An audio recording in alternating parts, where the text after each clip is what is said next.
एक पंखे में गरीब माँ की 5 बेटियां। बबीता दीदी देखो ना, अब तो शाम भी ढल गई। माँ कब आएंगी? मुझे भूख लगी है। माँ आती ही होंगी अन्नू। अचानक कविता हाथों में राशन लेकर घर आती है। माँ अब आई हो आप? आपको पता है हम सुबह से भूखे हैं। मगर पूजा बेटी, पतीले में बहुत सारा चावल था, तुमने वो नहीं खाया? माँ वो चावल तो गर्मी के कारण सुबह ही खराब हो गया। दादी माँ भी सुबह से भूखी हैं। ठीक है बच्चियों, मैं जल्दी से खाना बनाती हूँ। दिन भर भरी गर्मी और धूप में काम करके कविता का शरीर थककर चूर हो चुका था। बावजूद इसके वह अपनी 5 बेटियों के लिए चूल्हा फूंक कर चावल बनाकर एक थाली में अपनी बेटियों के सामने परोसती है। पूजा, अन्नू, तारा, गौरी, बबीता, अपनी गरीब माँ को माफ कर देना। मेरे पास सब्जी खरीदने के लिए बिल्कुल भी पैसे नहीं थे, इसलिए आज के लिए ये गीले चावल खाकर भूख मिटा लो। ये देखकर 5 साल की पूजा पिनकते हुए कहती है, मुझे नहीं खाना ये गरीबों वाला खाना। आपको पता है माँ, मेरी सहेली मीनाक्षी और रूही मजे की जिंदगी जीती है। मीनाक्षी के पिताजी के पास बंगले जैसा घर है और उसके घर में महंगी सी एसी भी लगी हुई है। वहाँ बिल्कुल भी गर्मी नहीं होती। और एक हमारी जिंदगी है, हमारे घर में बस ये एक खटारा पंखा है जिसकी हवा हम 5 बहनों में से किसी को नहीं लगती। माँ क्या सारी जिंदगी हम ऐसे ही झोपड़पट्टी में, गरीबी में और गर्मी चलते रहेंगे? 5 साल की पूजा का सवाल उस गरीब लाचार माँ को खामोश कर देता है, क्योंकि गरीब कविता ये भली तरह से जानती थी कि उस गरीबी से उभरना आग पर चलने जैसा था। जैसे तैसे कविता ने अपनी बेटियों को खाना खिला दिया और अपनी बीमार सास जमुना को खाना खिलाने लगी। माँ जी, खाना खा लीजिए। बहू, मैं अच्छे तरीके से समझ सकती हूँ कि तुझ पर इस वक्त क्या बीत रही है। भगवान करे कि मेरी मिट्टी उठ जाए, कम से कम मेरी गरीब बहू के सर से एक बोझ तो कम होगा। ऐसा मत कहिए माँ जी, आप इस घर की नींव हैं। आपने एक बड़े वक्त तक मेहनत करके मुझे, गरीब लाचार माँ और मेरी बेटियों का पेट भरा है।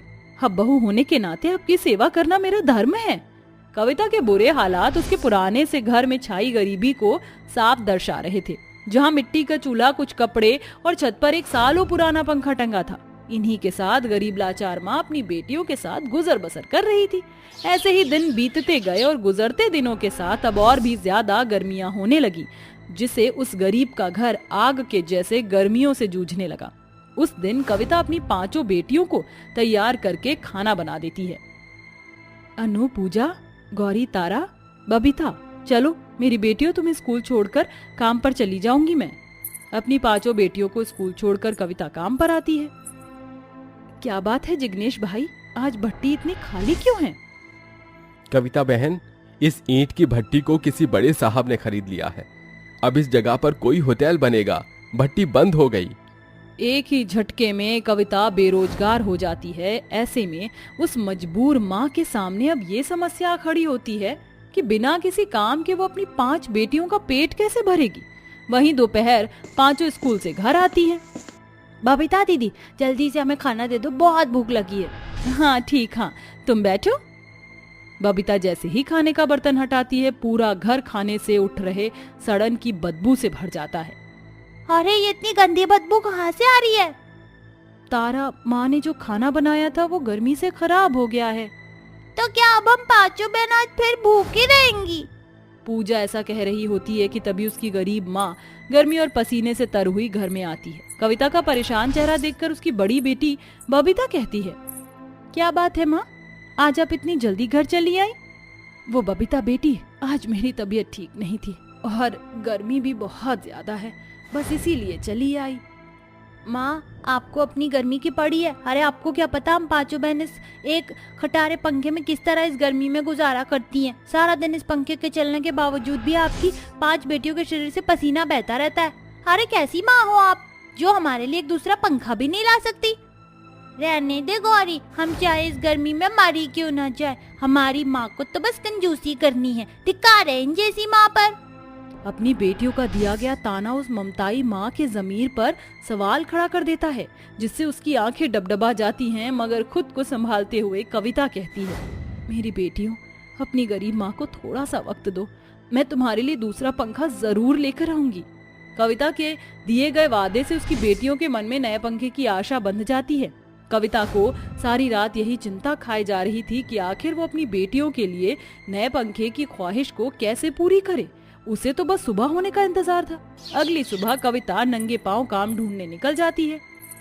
हे ऊपर वाले, मुझ गरीब मजबूर माँ की मदद करना, मुझे काम मिलना बहुत जरूरी है। अगर मुझे काम नहीं मिला तो घर के लिए पंखा लाना तो दूर, मेरे लिए अपनी बेटियों का पेट पालने पर भी आफत छा जाएगी। कई सारी राशन मिल और रिहायशी इलाकों में भी जाने पर कविता के हाथ कोई काम नहीं आता। दिन भर कड़ी धूप और चिलचिलाती गर्मी में भूखा प्यासा भटकने के कारण कविता की आंखों के आगे अंधेरा छा जाता है और वो वहीं गिरकर बेहोश हो जाती है। कुछ गरीब मजदूर उसे उठाकर एक छायादार जगह पर ले आते हैं। आंख खुलने पर कविता से सत्यपाल नाम के एक अमीर भले व्यक्ति कहते हैं, बेटी, अब कैसा महसूस कर रही हो तुम? काका, मैं ठीक हूँ। आपने मेरी जान बचाई, उसके लिए शुक्रिया। मुझे जाना होगा। ऐसा कहकर कविता जैसे ही जाने के लिए खड़ी होती है तभी सत्यपाल कहता है, बेटी, अभी तुम्हें रास्ता चलने का भी सुरूर नहीं, बैठ जाओ। काका, मेरी 5 भूखी बेटियां घर पर मेरा इंतजार कर रही हैं।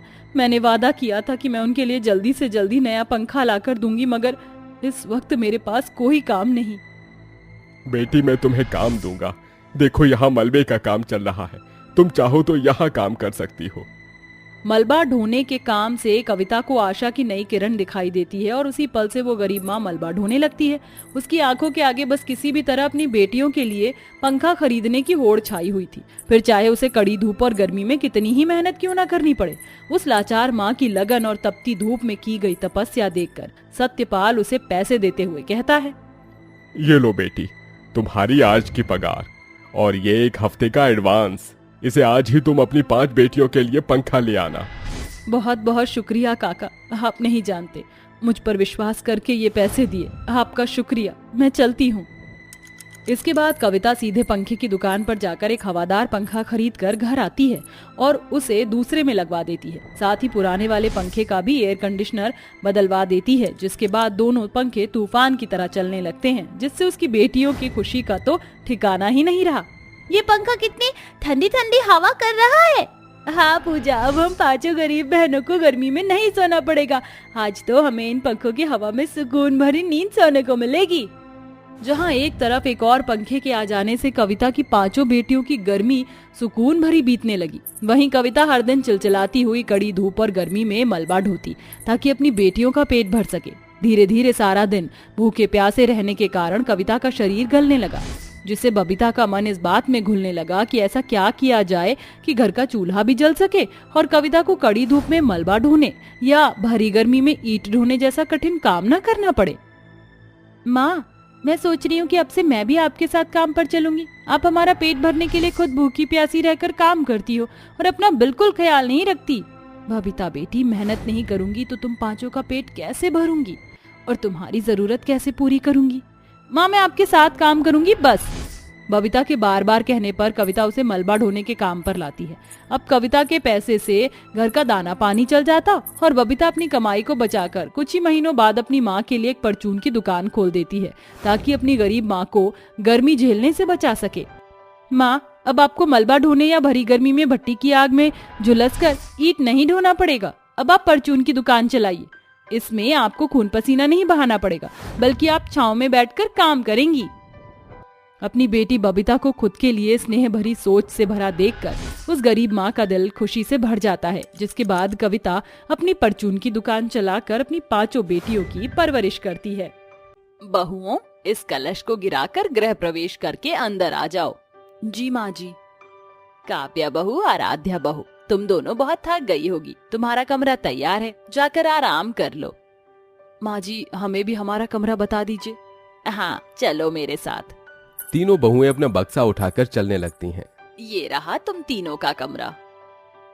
मगर माँ जी, हम तीनों बहुएं एक ही कमरे में कैसे रहेंगी? हाँ माँ जी, आपने काव्या और आराध्या को अच्छा कमरा दिया है और हम तीनों बहुओं को इस टूटे फूटे कमरे में लाकर पटक दिया। ज्यादा नखरे मत करो। तुम तीनों कोई टाटा बिरला की बेटी नहीं हो। ये कमरा तुम्हारे मायके की झोपड़ी से कहीं ज्यादा अच्छा है। एक तो तुम्हारे बाप ने दहेज में खोटा सिक्का नहीं दिया, मगर आराध्या और काव्या भर भर कर दहेज लाई हैं, इसलिए उनका मुकाबला मत करो। कल तुम्हारा ससुराल में पहला दिन है, अब सो जाओ।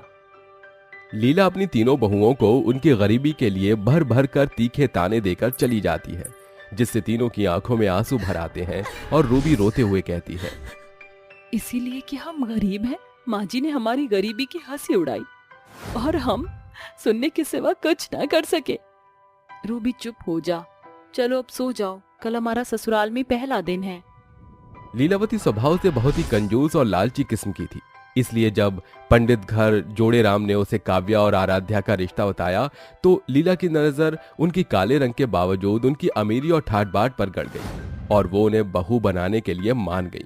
मगर न चाहते हुए भी लीला को अपने तीनों बेटों की शादी गरीब ऐश्वर्या, आस्था और रूबी से करनी पड़ी।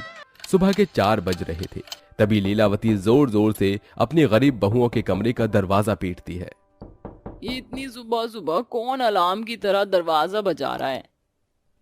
ऐश्वर्या बहू, आस्था बहू, रूबी बहू, अरे दरवाजा खोलो। सास की आवाज सुनकर बहुएं कमरे का दरवाजा खोलती हैं। अरे कुंभकर्ण के साथ मीटिंग कर रही थी क्या, जो दरवाजा खोलने में इतनी देर लगा दी? या फिर कहीं तुम तीनों के कानपुर में हड़ताल तो नहीं पड़ गया? आज तुम्हारा ससुराल में पहला दिन है और तुम मजे से अभी तक घोड़े बेचकर सो रही हो।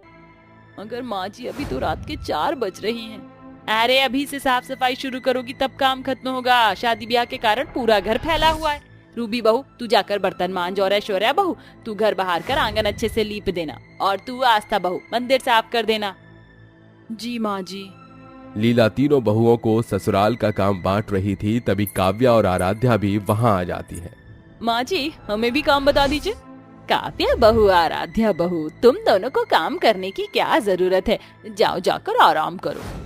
यह सुनकर आस्था, ऐश्वर्या और रूबी अंदर ही अंदर जल भुन जाती हैं और रूबी भड़कते हुए कहती है, माँ जी शादी तो हम पांचों की एक साथ हुई है और हमारी तरह काव्या और आराध्या का भी आज ससुराल में पहला दिन है, फिर आपने इन्हें कोई काम नहीं दिया।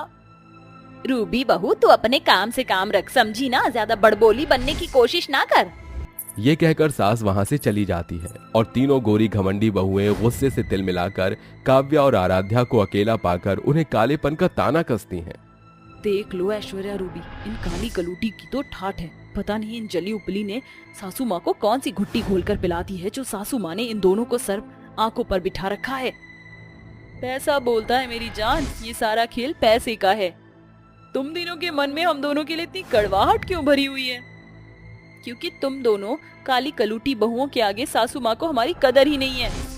ये कहकर तीनों गोरी घमंडी बहू अपने अपने कामों में लग जाती हैं और सारा काम खत्म होने के बाद लीला हाथों में खाने की लिस्ट लेकर किचन में आती है।